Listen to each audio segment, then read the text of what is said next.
8-year-old throws a fit before school in the morning. We are talking about the Claus family from Supernanny. Let's break it down.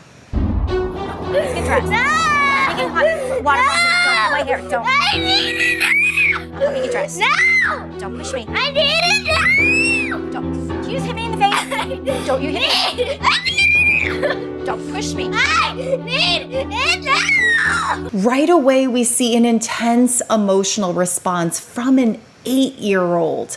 Something about going to school is a high stress situation. It's a conflict. Now, typically we would see these emotional outbursts in young children as young as 18 months, peaks around age 3, and then will dissipate, and we call them tantrums. And why do they dissipate? It's both their own development as well as how the caregivers respond to the tantrums. So I'm curious to see how mom is going to handle this outburst. You come in your room. Oh, don't you bite me. I got you back now. You have a weird dignity dress. Don't push me.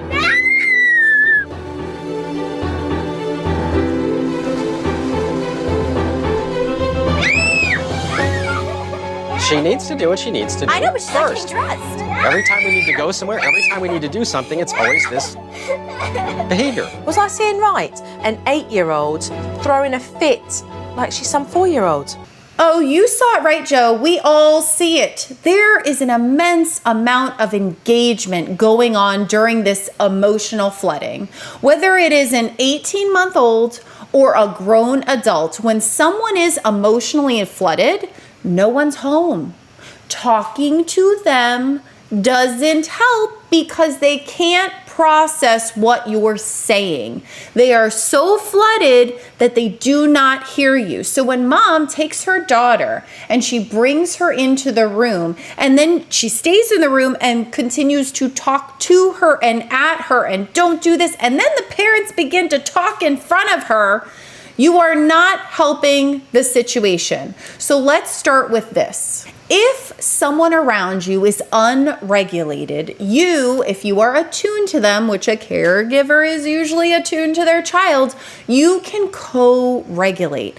That is as simple as your own breathing, your own tone, your body language. Notice how I didn't say a specific script that you're supposed to say when someone is emotionally flooded.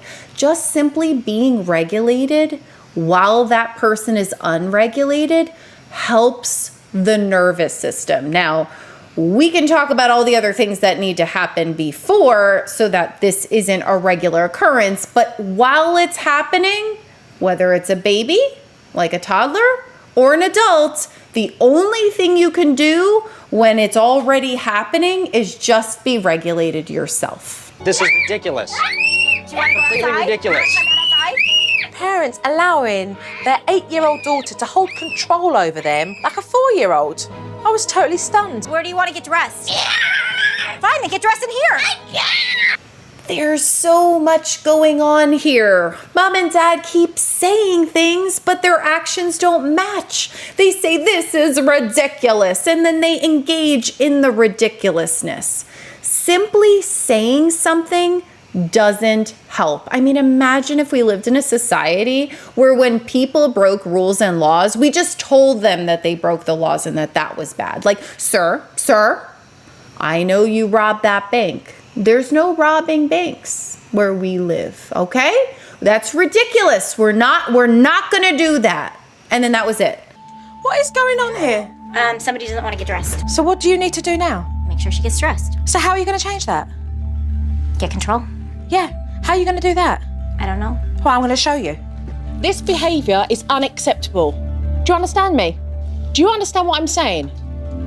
I want you to go straight back into your bedroom. I want you to put your clothes on. And when you've done that, I want you to go and see Mummy. Do you understand me? Right now. Right now. Yes, we do need to have a firm, stern tone with our children when we are being serious, so they don't think we're joking, and it's completely unnecessary to yell. But setting expectations alone doesn't change behavior. Okay, we all know that there are plenty of kids out there that no matter how you say it, not only will they not do the thing that you're asking them to do, they might just look at you straight in your face and spit in it, okay? It exists. So we really need to talk about what's happening here. Jo Frost has a lot going in favor of the child listening to her versus listening to mom and dad. So hear me out. When she walks into the room, the child is already emotionally regulated, or at least way more emotionally regulated. She's been sitting in the bedroom. You could tell by her body language, it's much more calm. She's not moving as fast. So she looks like she's much more emotionally regulated. So she can hear you now. And then secondly, Jo Frost is not mom and dad. She's a different authority figure. There's cameras around, and this woman that she doesn't know is telling her what to do. So I'd imagine that even if the parent perfectly practiced exactly what Jo Frost said, that she would not have gotten the same response from the daughter. I mean, what do you think? Let's keep watching, and then I want to get to the part of like, okay, well then what to do instead, Kristen. So let's keep going. Do you know why your toy was taken away from you today? Yes, you do know. You do know why your toy was taken away. I know you know. Was you listening and doing as you were told? No. No, exactly. Okay, let's get one thing clear here. You're being asked to do something. If your mum and dad tell you to get yourself dressed, then you must respect your parents and listen, because if you don't, then there's going to be consequences for that. What do you need to do? Do it. Exactly. It appears as though the consequence to this behavior is the loss of a toy. And what I'd like to talk more about is what happens after the consequence, because as caregivers, we can spend all day dishing out consequence. I'm gonna take this toy, I'm gonna take that toy, I'm gonna take all your toys. You're grounded for a week, you're grounded for a month, you're grounded for the school year, you're grounded for life. Consequences in isolation are garbage, because what we want to do is to teach our child so that they don't do it again. We don't want to be giving them consequences for the rest of their life. You're going to be giving them more consequences when they're younger, and as they get older, they learn the skills so they don't continue to repeat the same behaviors. So when Jo Frost kneels down and she talks to her after she loses the toy and she's upset, that's the time where it's like, I'm on your team. What happened didn't work for any of us. You didn't like losing your toy. I don't like taking away your toy. So how do we not have this happen? And then making a plan. What are we doing here? What are you doing? I walked past Kayla's bedroom to see Mum apologising for the discipline that Kayla had just received. You went in there because of what? Feeling guilty.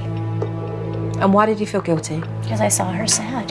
Listen to what is coming out of your mouth.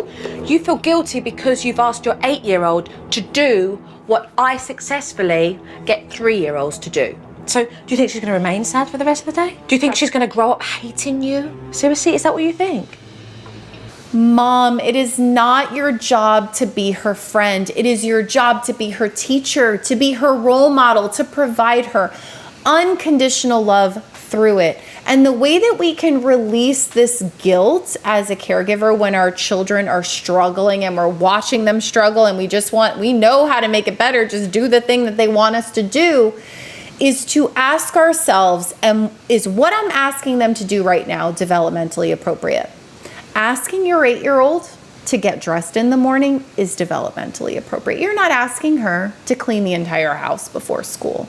So therefore, you can give that consequence, knowing full well that what you're asking is something they can achieve.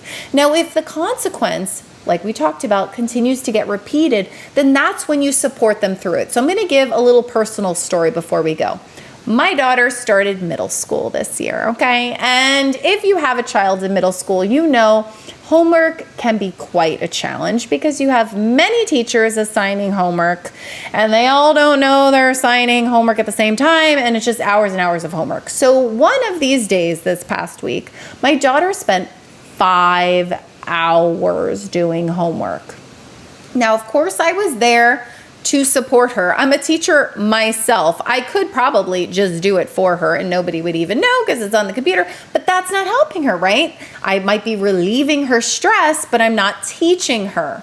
So what we did was we started talking about ways to do homework efficiently. We looked up ideas online, and the idea that she came up with, or that she decided on that she liked, is setting a timer. So she has this little tiny timer, and then we looked at her math worksheet and I said, okay, how many problems do you have? I have 13 problems. Okay, how many minutes do you think each problem will take? Maybe 3 minutes. Okay, so if it's 3 minutes for 13 problems, that's about 40 minutes. So let's set the timer and let's test out this strategy and see if it works better than yesterday. And thankfully, on the first try, this strategy worked tremendously well, and it's something that's going to stick. But if it didn't, just simply taking things away from her and giving her consequences doesn't make her do the homework any faster. You get what I'm saying? Is we have to teach our kids how to get to know themselves on what gets them to do things. And that's going to take time and effort, and it's not a simple script that I could give you, but I can end with this. You know your child best. There is no one in this world that knows your child the way that you do. Continue to be attuned to them. What gets them going? What doesn't? Experiment with things. Check to make sure, is this developmentally appropriate? Is this expectation something they can achieve? And if they can do it, practice with them, work with them, celebrate them when they do it well. You will build their self-esteem way more than doing it for them and simply placating to their sadness. And I will see you next time.